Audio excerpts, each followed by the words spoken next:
Bueno, de nuevo se dio la vuelta aquí a la redacción de Más por Más, el coordinador del PAN en la Asamblea Legislativa del Distrito Federal, el diputado Federico Dorin.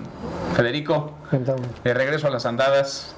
Vamos a platicar de los retos, lo que tendría que venir en la Asamblea, pero también de los pendientes.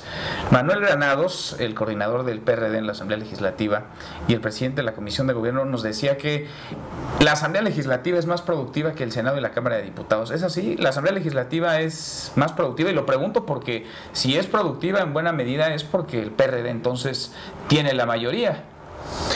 Es más productiva en términos estadísticos. El porcentaje de dictaminación de leyes de la Asamblea es un poco superior al del Congreso de la Unión. También es más fácil administrar un Congreso de 66 que uno de 500. Entonces, en términos estadísticos sí es más productiva, pero no es más cualitativa. Yo creo que la gran falla de la Asamblea es que su trabajo es cuantitativo y no cualitativo, que nada más se justifica en estadísticas de leyes que aprueba, pero no se acredita en los hechos en lo político. A ver, hay grupos, hay tribus, uno pensaría visto desde fuera que hay grupos parlamentarios que entre sí se ponen de acuerdo, pero hay grillas, hay cotos de poder y sobre todo ocurre esto en el PRD por ser el grupo más numeroso. Están los chuchos, pero también están los bejaranos, están los cercanos a Marcelo Ebrard y también los cercanos al jefe de gobierno, Miguel Ángel Mancera. ¿Cómo funciona esta correlación de fuerzas? ¿Cómo opera, digamos, en la cotidianidad, en el día a día de la Asamblea, este teje y maneje? Porque no nada más son grupos, representan dinero, representan cuotas, representan clientelas, representan dinero, representan posiciones en las delegaciones. Es un poco difícil porque siendo rehenes de la mayoría, ¿no? Hasta que no construyen un acuerdo dentro del PRD no hay condiciones para hacer política. Y cómo construyen un acuerdo dentro del PRD es un asunto muy sinuoso. A veces tienen visiones encontradas en el mismo tema, como tú bien han dicho, pero es por intereses, ¿no? Un ejemplo te pongo. El incremento a las tarifas del transporte en la ciudad. Es un interés político, la razón por la que la toman la decisión política, que no nos vengan a mentir, no la tomó la decisión el gobierno de la ciudad pensando en el ajuste por el incremento en el combustible, la tomaron porque los intereses políticos que representa una diputada que era simpatizante de la ideología de Bejarano fueron atendidos por Mancera, cambia de correlación, se vuelve diputada cercana a Manuel Granados, y la decisión del incremento en las tarifas del transporte no tiene un móvil económico ni un móvil de política pública, sino es un móvil político. Se le atiende a ese sector que ella representa, a ese sector de transportistas, a cambio de tener una diputada más. Ese tipo de cosas que no deberían de ser la forma en que se tomen decisiones ni en el gobierno de la ciudad ni en la Asamblea, pues te ponen un ejemplo de lo difícil que es construir. Pero todos los ciudadanos pues nos volvemos un poco o un mucho rehenes de esa politiquería, porque ni siquiera es política en el buen sentido de la palabra. Pero nos gusta, no hay que ser demócratas. Los ciudadanos le dieron esa mayoría al PRD. Los ciudadanos no razonaron suficientemente bien su voto para diferenciarlo entre Mancera y lo que es un miembro magna cum laude de las tribus del PRD. A ver, el PRD parece que se divide en ciertos temas, sobre todo al interior, y se pegan hasta con la cubeta en sus convenciones internas, pero hacia afuera de pronto salen muy cohesionados. En este tema, digamos, el de transporte público fueron juntos, pero también han ido juntos en el tema de la Universidad Autónoma de la Ciudad de México, y también han ido juntos para aprobar ciertas iniciativas, propuestas del jefe de gobierno, y también han ido juntos para combatir otras de la oposición.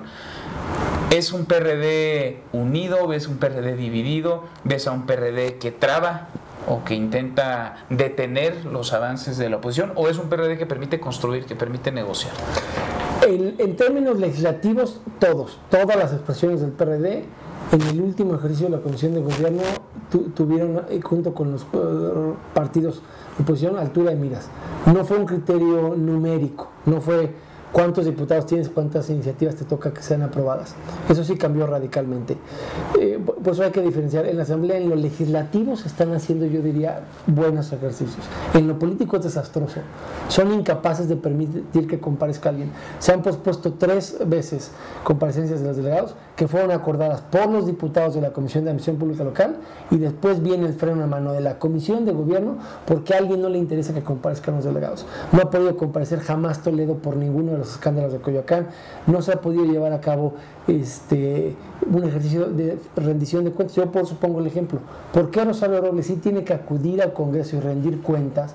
¿Por qué sí tienen que enfrentar al Congreso y la mayoría, si no mayoría, pero cuando es la primera minoría del PRI lo permite, por qué el gobierno federal sí permite que sus funcionarios se enfrenten, por qué el Procurador Federal del Consumidor tiene que dar la cara y tiene que ser un asunto donde se pueda fiscalizar el mal comportamiento de los funcionarios, y en el ámbito de la ciudad no comparece absolutamente nadie. Pero no fuera un caso de Benito Juárez, porque tienes a la diputada Dinora Pizano haciendo del tema de desarrollo urbano una campaña política, pero no se atreve a pedir que comparezca Jorge Romero, porque ella sabe que si comparece Jorge Romero, la que va a ser exhibida en lo jurídico y en lo político es ella, entonces simplemente están en el golpeteo político. No fuera que Adrián Rubalcaba tuviera un desencuentro de cualquier índole, porque habría sido citado a comparecer. Te pongo un ejemplo: el cerro que se desgajó por la construcción de corrupción recientemente sobre la avenida Paseo de la Reforma está en Álvaro Obregón, que es una licencia que dieron en la edición anterior, no con Leonel Luna. Pero si eso le hubiera pasado 800 metros más adelante a Rubalcaba, pues, hubiera sido llamado a comparecer y casi crucificado por la mayoría del PRD. Ahí es donde ellos demuestran que les queda grande la política, que no saben ser congresistas. Hay una cosa mejor dicho, hay una diferencia entre ser dirigente del partido y ser legislador, y ellos no la saben aquilatar, no saben cuál es la línea. La ocasión anterior que platicábamos decías, yo le pongo en trabajo legislativo a la Asamblea un 7, pero en lo político, en lo democrático, digamos, en su funcionamiento, lo reprobaste, dejaste la Asamblea en 4. Así es, y te pongo un ejemplo concreto. No son, mi mayor crítica sería, no son un reflejo fiel de los valores democráticos de Miguel Ángel Mancera. Miguel Ángel Mancera rompe los paradigmas históricos y decide que va a transparentar los padrones de beneficiarios de los programas sociales. Los manda a la Asamblea. Lo que él asume como una convicción democrática se tardó casi 2 semanas en que nos pudiera ser entregado. No porque no existía Manuel Granados, sino porque los diputados del PRD querían que Manuel Granados no nos entregase a la oposición lo que había mandado ya Miguel Ángel. ¿Quién manda entonces en la Asamblea Legislativa del Distrito Federal? Porque Manuel Granados es el coordinador del PRD, Miguel Ángel Mancera es el jefe de gobierno. Uno pensaría que 2 personajes, digamos, con fuerza, con presencia, con liderazgo, al menos en el papel, tendrían pues peso o llevarían mano en la toma de decisiones de su partido. ¿Quién manda en la Asamblea Legislativa del Distrito Federal? Yo diría que manda la coyuntura. Ha sido fluctuante. Al inicio de la legislatura era muy clara la hegemonía del profesor Bejarano a través de Ariadna Montiel. Era difícil que pasara algo sin que tuviera su visto bueno. Ahora se siente el peso del profesor Bejarano, pero no es el factor único decisivo. Por eso te digo que es difícil el decir quién manda, es más bien la coyuntura, el tema, la agenda, qué intereses está afectando, para que sepas con quién puedes construir la salida al conflicto. Pero lo que sí es muy claro es que todo lo que representa el doctor Mancera en términos de nuevos valores democráticos, ellos están lejanos de representarlo. Y va a ser muy fácil para el PAN contrastar entre el doctor Mancera y el trato y la actitud que él tiene en la opinión pública con los ciudadanos y con las otras fuerzas políticas, la actitud que él tiene civilizada con el presidente Peña Nieto, por un ejemplo, con el delegado de Benito Juárez y el de Coajimalpa, va a ser muy fácil contrastar en las urnas y decir, él sí es demócrata, el PRD no es demócrata, él sí tiene valores de pluralidad, tolerancia y apertura, el PRD no. Y ellos le están haciendo un flaco favor al doctor en ese sentido. Hay pendientes, hay retos también. ¿Qué destacarías que se quedó, digamos, ahí en la congeladora en vías de un pronunciamiento, de una iniciativa, de ofrecer algo más a los capitalinos? ¿Y en dónde estarían esos retos para retomarlos y para que pudieran salir de manera de ley a partir del próximo periodo en la Asamblea Legislativa? El tema de las delegaciones. Yo creo que están cometiendo la mayoría del PRD un error.